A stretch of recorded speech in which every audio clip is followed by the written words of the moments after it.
Bienvenue dans le 4e cours du tutoriel d'utilisation de WordPress. Donc aujourd'hui nous allons parler des menus, des widgets et des options. Tout d'abord un petit rappel par rapport au tout premier cours. Donc si vous vous souvenez bien, les thèmes on va pouvoir y gérer dans le menu apparence. Et donc aujourd'hui on va voir quelques éléments du menu apparence.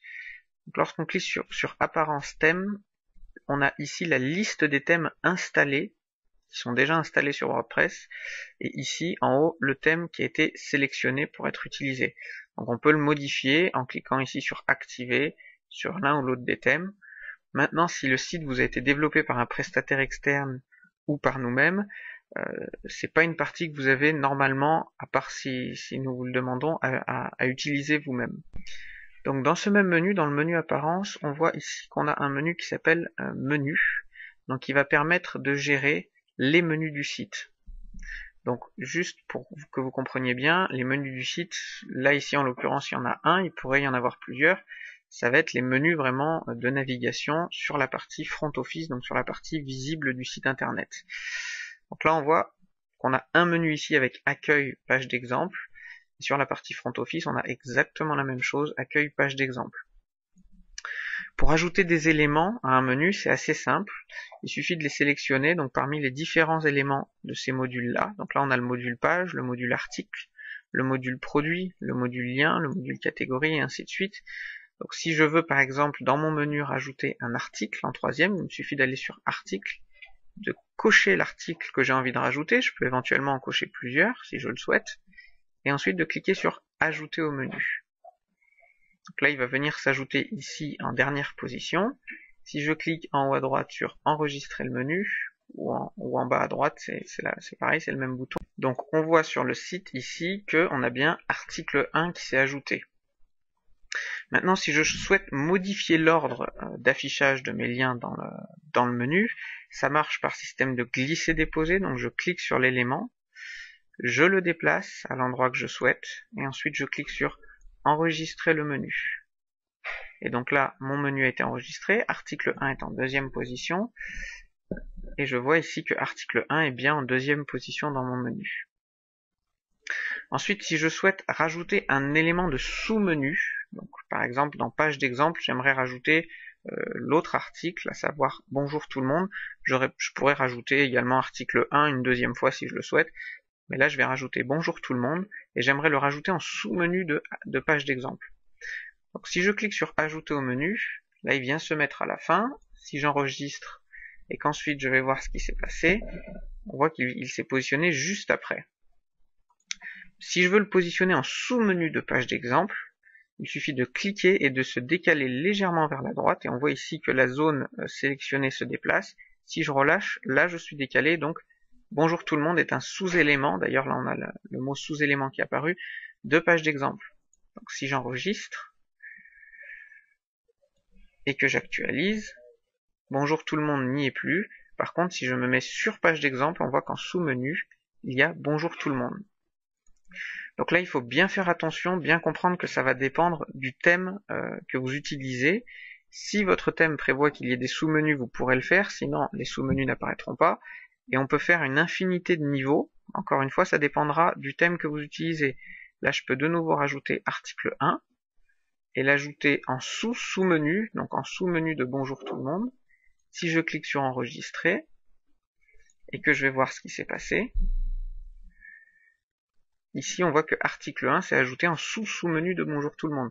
Maintenant, chaque thème aura une limitation, à un moment donné, il y a un des éléments qui ne s'affichera plus. Donc ensuite, ce menu me convient. Maintenant, ce qui me dérange un petit peu, c'est par exemple ce texte bonjour tout le monde. Je veux bien que ça pointe vers l'article bonjour tout le monde, donc quand je clique dessus, ça me ramène bien vers l'article bonjour tout le monde, mais dans le menu, j'aimerais que ça s'intitule juste bonjour, parce que bonjour tout le monde, c'est un peu long par exemple. Donc à ce moment-là, ici, sur bonjour tout le monde, il y a une petite flèche tout à droite, donc ça dans chaque élément de menu, donc je vais cliquer sur la flèche, et là je vais modifier le titre de la navigation. Donc au lieu de bonjour tout le monde, je vais effacer le tout le monde, je vais laisser juste bonjour, et je clique sur enregistrer le menu. Et donc là, si j'actualise,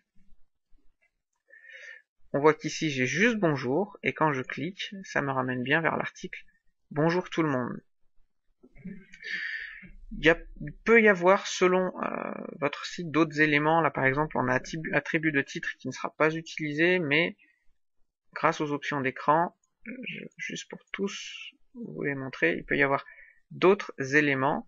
Donc, cible du lien, ça, si on coche cette case, ça permet que lorsque je clique sur le lien du menu, ça me l'ouvre dans une nouvelle fenêtre ou dans un nouvel onglet selon le navigateur. Donc là, par exemple, je l'ai fait sur Bonjour. Donc, si je clique sur Page d'exemple, ça marche toujours dans la même page. Par contre, si je clique sur Bonjour, hop, ça m'a ouvert un deuxième onglet.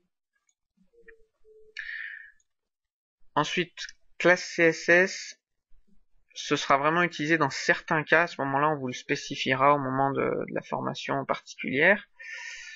Cet élément-là, on l'utilise rarement, voire jamais. Description, on peut éventuellement l'utiliser, pareil, dans certains sites, là où dans le menu, il y aurait une description qui apparaît lorsqu'on passe au-dessus des éléments. Mais ce sera encore une fois un cas particulier. Et donc enfin, si je souhaite supprimer un élément de menu, il suffit juste de cliquer ici sur supprimer. Donc je vais montrer tout d'abord avec le article 1. Donc là, si je clique sur annuler, ça va me refermer simplement le bloc. Maintenant, si là je clique sur supprimer, l'élément de menu disparaît. En revanche, si pour un élément de sous-menu qui lui-même, ou si pour un élément qui a des sous-éléments, donc par exemple bonjour, il a article 1 en sous-élément, je clique sur supprimer.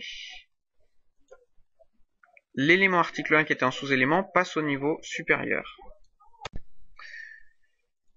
Un petit élément qu'il faut noter, il est possible que vous n'ayez pas tout qui s'affiche ici. À gauche, par exemple, il est possible que les produits ne soient pas d'office affichés.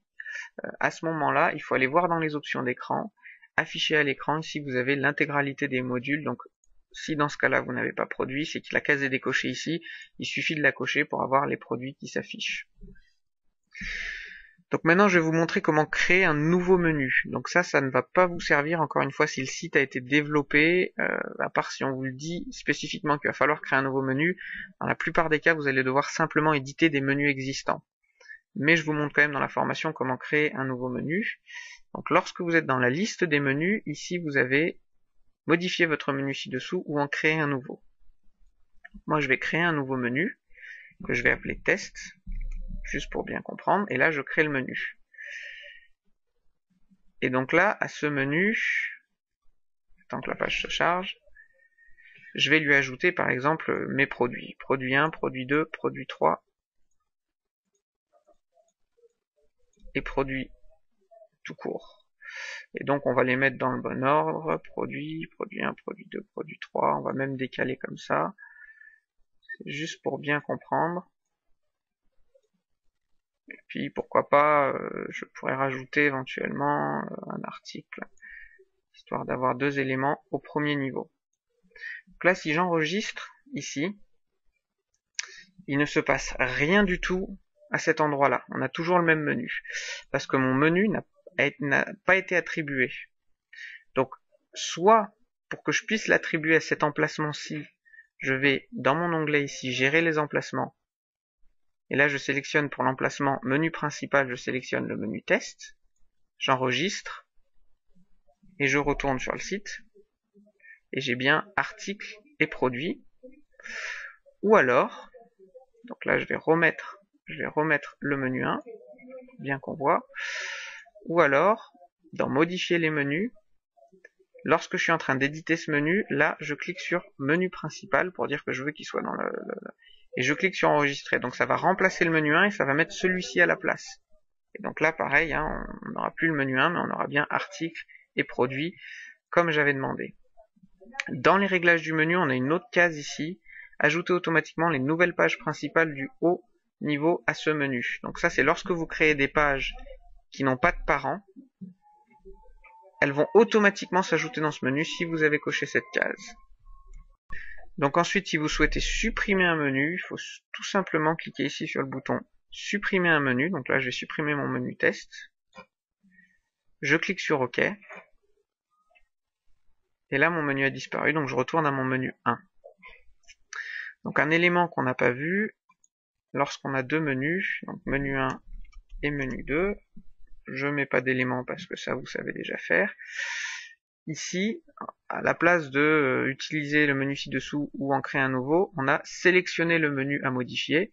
Et donc là, je suis en train de modifier mon menu 2, mais si à tout moment, je veux revenir sur mon menu 1 pour l'éditer, je clique dans la liste déroulante ici, je clique sur menu 1 et je clique sur sélectionner.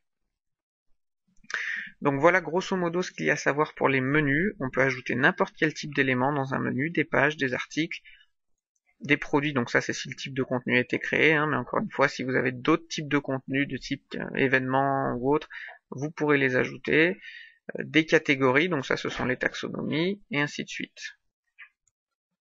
Maintenant, nous allons voir les widgets. Donc les widgets, ce sont sur le site les éléments, si je reviens sur la page d'accueil, qui apparaissent souvent en sidebar, mais ils peuvent apparaître à d'autres endroits, ils peuvent apparaître des fois en bas du site, il va y avoir une grosse bande avec plusieurs modules, ça va être des petits modules qui servent à mettre en avant des liens, à proposer, donc par exemple là on a un widget avec un moteur de recherche qui nous permet de faire une recherche sur le site, ici on a un widget avec les articles récents, un widget avec les commentaires récents, et ainsi de suite, donc c'est un petit module qu'on va pouvoir mettre à un endroit du site, pour pouvoir mettre en avant des éléments du site ou tout un tas d'autres informations. Donc chaque widget est rangé dans ce qu'on appelle une sidebar. Alors en anglais, une sidebar, c'est une barre qui vient sur le côté. C'est pas forcément le cas. Donc là, en l'occurrence, c'est bien une sidebar. On a une sidebar ici, à droite du site. Mais on pourrait avoir dans le footer, dans le pied de page du site, une grande sidebar avec plusieurs modules. Donc pour pouvoir éditer, modifier, gérer les widgets, on va aller donc dans le menu Apparence, Widget. Et donc là, ça va encore une fois dépendre de votre thème. Votre thème ne proposera pas forcément de widget, et s'il n'y a aucune sidebar qui n'a été créée, vous n'aurez pas le menu widget ici qui apparaîtra, et à ce moment-là, c'est que votre thème ne propose pas la gestion des widgets. Et donc là, on va voir les différentes sidebars. Donc là, la première est déjà ouverte, donc avec la petite flèche ici, vous pouvez ouvrir ou fermer, c'est juste pour que ce soit plus accessible. Et là, on voit qu'il y a différentes sidebars, mais que les autres sont vides, ne sont pas utilisés. Encore une fois, selon le thème, les sidebars peuvent varier, il peut y en avoir plus, il peut y en avoir moins, et les noms peuvent être différents. Donc, simplement, si on veut ajouter un widget, donc par exemple, si je souhaite ajouter un calendrier, là ici, j'ai pas de calendrier, il y a un widget de base qui s'appelle calendrier, je viens cliquer sur le widget calendrier, et en glisser-déposer, je viens le déposer soit à la fin, soit à l'endroit où je souhaite, donc par exemple, je veux l'ajouter juste avant le module de recherche. Et donc ça s'enregistre automatiquement. Donc là, si je viens voir sur mon site internet, j'ai un petit module calendrier qui s'est affiché, donc qui met les dates auxquelles des articles ont été publiés. Et là, il n'y a pas de titre. Je peux éventuellement le paramétrer. Donc ce widget-là me propose de le paramétrer, de mettre un titre. Donc je peux lui donner un titre, cliquer sur enregistrer. Et ensuite, si j'actualise, je vois que là, il y a bien un titre calendrier. Chaque widget a ses paramètres différents, donc certains proposent des titres, d'autres vont proposer d'autres paramètres. Par exemple, le widget article récent va me proposer un titre, mais va également me proposer le nombre d'articles que je souhaite afficher. Si on regarde ici, là, article récent, donc là, il y en a 2 en l'occurrence, parce qu'il n'y en a que 2 sur le site, mais il en affichera jusqu'à 5 au maximum, donc les 5 derniers. Si je souhaite maintenant retirer un widget, ça marche de la même manière, on va le cliquer et en glisser-déposer, on va revenir le positionner ici. Il faut savoir qu'on peut rajouter plusieurs fois, il y a certains widgets, la plupart notamment, qu'on peut rajouter plusieurs fois. Je peux également, un autre exemple, un widget qui s'appelle menu personnalisé qui va me permettre de rajouter un widget ici et de sélectionner un menu parmi ceux que j'ai créés tout à l'heure, donc menu 1, menu 2. Donc si là, dans l'occurrence, si j'avais eu envie de créer un deuxième menu, j'aurais pu le mettre, le sélectionner, et donc là, si j'enregistre, on voit que c'est bien mon menu principal qui revient. Donc ensuite, on va avoir vraiment tout un tas de widgets, donc ça, ce sera à découvrir en fonction. Généralement, vous serez plus appelé à modifier des widgets existants qu'en ajouter. Notamment, le widget le plus populaire, ça va être le widget texte, qui nous permet simplement de mettre un paragraphe de texte. Donc là, je peux vous montrer si je clique sur enregistrer avec un widget texte. Donc à la fin, là, j'ai rajouté un paragraphe de texte. Donc ensuite, selon les différentes sidebars que vous aurez, vous pourrez ajouter vos widgets donc dans les sidebars correspondantes. Encore une fois, si vous avez des widgets dans votre thème, ça sera expliqué à la formation, en particulier pour votre site internet. Donc ensuite, les options. Donc il y a deux types d'options. Il va y avoir les options à proprement parler du thème. Donc là, on voit par exemple que dans le menu, on a tout un tas de menus supplémentaires personnalisés, options de thème, en-tête et arrière-plan. Donc ces liens-là, ils vont dépendre vraiment du thème qui est utilisé. Donc dans ce thème-là, on peut cliquer sur personnaliser. Et ici, on arrive sur une page avec tout un tas d'informations qu'on va pouvoir personnaliser. Je vais pas rentrer dans les détails puisque généralement dans votre site, ce thème ne sera pas utilisé. Pareil, les options de thème, on va avoir tout un tas d'options qui vont nous permettre de choisir quel jeu de couleurs on veut utiliser. Si on veut par exemple si je veux passer la colonne à droite plutôt qu'à gauche, donc là je vais pouvoir sélectionner colonne à droite. D'ailleurs c'est l'inverse, c'est la colonne qui passe à gauche.